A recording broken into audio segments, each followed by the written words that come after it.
શ્રાવણ મહિનો એટલે વ્રતનો મહિનો. આખો શ્રાવણ મહિનો આપણે ઉપવાસ ના કરીએ, પરંતુ શ્રાવણ મહિનાના સોમવારનું વ્રત તો અવશ્ય કરતા હોઈએ છીએ.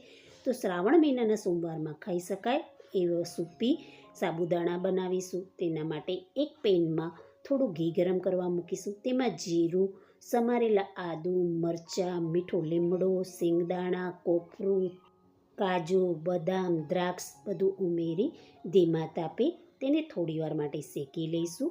તેમાં સ્વાદ અનુસાર સિંધવ મીઠું મિલાવી લઈશું.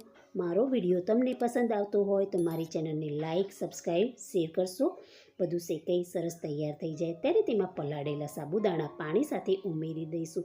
તેમાં અડધો ગ્લાસ જેટલું પાણી ઉમેરી ઢાંકી બધું એકવાર હલાવી ઢાંકણ ઢાંકી ધીમા તાપે સાબુદાણાને બફાવા દઈશું. 5 જ મિનિટમાં સાબુદાણા સરસ બફાઈ જશે. તૈયાર સાબુદાણાને ઉપરથી ખસખસ ભભરાવી સર્વ કરીશું. તો તૈયાર છે એકદમ ટેસ્ટી એવા સૂપી સાબુદાણા.